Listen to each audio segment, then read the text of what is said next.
Shalom, selamat pagi saudara-saudari jemaat yang dikasihi Tuhan. Kita bertemu kembali dalam renungan firman Tuhan hari ini, hari Kamis 3 Oktober 2024. Sebelum kita merenungkan firman Tuhan pada hari ini, marilah kita berdoa.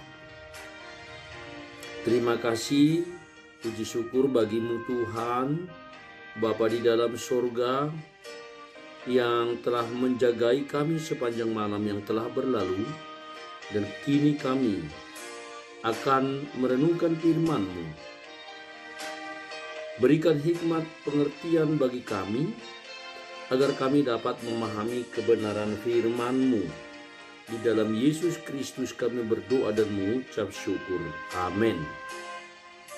Saudara-saudari jemaat yang dikasihi Tuhan, nas firman Tuhan untuk kita renungkan pada pagi hari ini diambil dari 1 Petrus pasal 2 ayatnya yang ke-24. Demikian firman Tuhan. Ia sendiri telah memikul dosa kita di dalam tubuhnya di kayu salib, supaya kita yang telah mati terhadap dosa hidup untuk kebenaran. Oleh bilur-bilurnya kamu telah sembuh. Demikian pembacaan firman Tuhan. Saudara-saudari jemaat yang dikasihi Tuhan, kita adalah orang yang sangat beruntung sebagai orang yang berdosa, yang seharusnya dihukum karena dosa-dosa kita.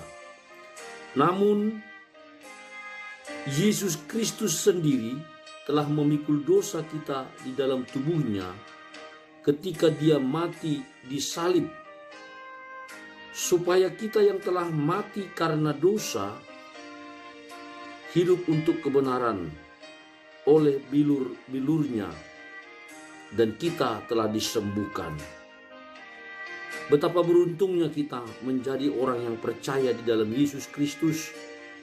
Kita telah menerima kemenangan, keselamatan di dalam Yesus Kristus Tuhan kita, yang telah menanggung dosa kita dalam kematiannya di kayu salib. Oleh karena itu, marilah kita hidup dalam kebenaran, dalam kasih dan cintanya Tuhan Yesus, supaya kehidupan kita bermakna bagi Tuhan. Biarlah kita mempersembahkan hidup kita ini untuk kebaikan, untuk tugas pelayanan, memuliakan Tuhan dengan karya-karya kita yang nyata, melakukan kebaikan di tengah-tengah dunia ini. Kita adalah orang yang telah disembuhkan oleh bilur-bilur.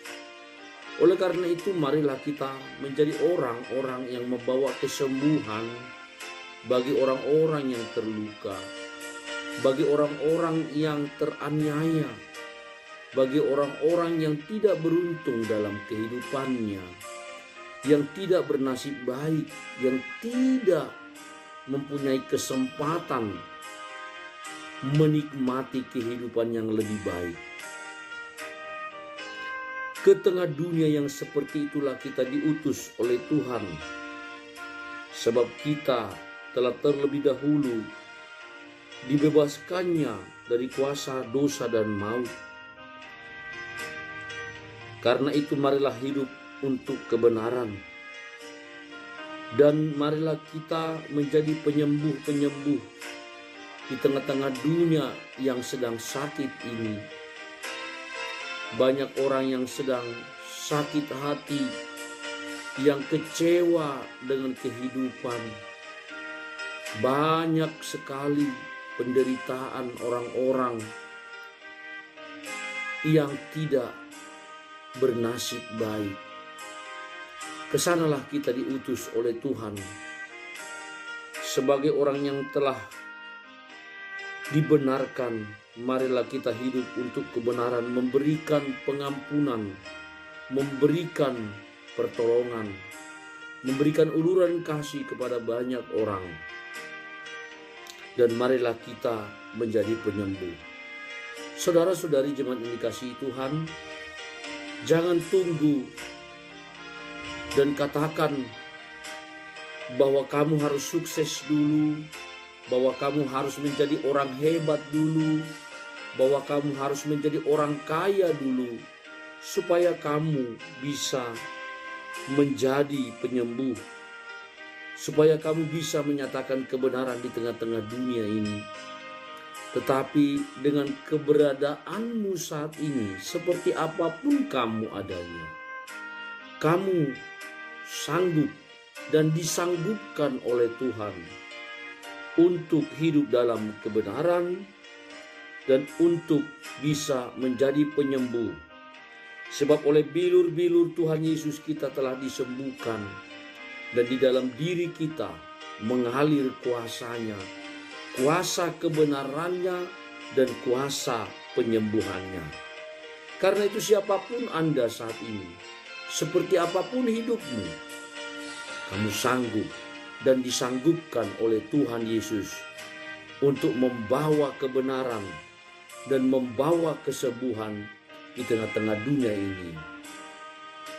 Mari dengan segala keterbatasan kita pasti mampu, asalkan kita punya hati yang mau menerima Yesus dan juga mau melayani Yesus.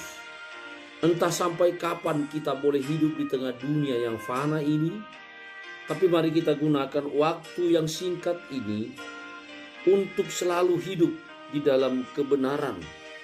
Kebenaran yang dibawa oleh Yesus Kristus, yaitu hidup melakukan kasih, hidup untuk kemuliaan Tuhan, dan hidup untuk menjadi terang dan garam dunia, membawa kesembuhan dalam dunia yang saat ini banyak mengalami luka-luka batin, banyak mengalami penderitaan.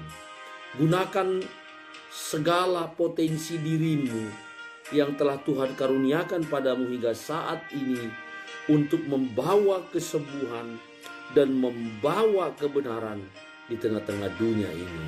Selamat berjuang, hai kita orang-orang yang telah disembuhkan oleh bilur-bilur Yesus. Marilah kita membawa kesembuhan dan hidup untuk kebenaran. Amin. Marilah kita berdoa. Terima kasih Bapa, terima kasih Tuhan, karena kami adalah orang yang Engkau tebus dan Kau selamatkan lewat kematian Yesus di kayu salib. Kami telah dibenarkan dan kami telah disembuhkan. Terima kasih Bapa. Utuslah kami ke tengah dunia ini dan perbekali kami, sertai kami untuk dapat melakukan hidup dalam kebenaran, dan kami boleh menjadi penyembuh sebab kami telah beroleh kesembuhan. Bapa di sorga, biarlah firman ini memberikan kekuatan bagi kami untuk melakukan kehendak-Mu. Di dalam Kristus Yesus kami berdoa dan mengucap syukur. Amin. Demikianlah renungan firman Tuhan untuk kita pada hari ini, Kamis 3 Oktober 2024. Untuk yang berulang tahun, saya sampaikan selamat ulang tahun, sehat selalu dan panjang umur, Tuhan selalu menyertai-mu. Dan yang engkau yang sedang dalam sakit penyakit, dimanapun saudara saat ini dirawat, kiranya Tuhan segera memberi kesembuhan bagimu, supaya engkau boleh beraktivitas kembali dalam keadaan sehat. Dan bagi yang sedang mengalami pergumulan apapun itu, saya nyatakan, bawa semua pada Tuhan. Segala pergumulanmu akan diberikan jalan keluar, sebab tidak mustahil bagi Tuhan. Bersama Tuhan, segala perkara kehidupan dapat kamu jalani, bahkan kamu tanggung. Selamat berjuang menjalani hidup ini. Demikianlah perjumpaan kita dalam renungan hari ini. Kemanapun saudara melangkah, Tuhan memberkati kamu sekalian.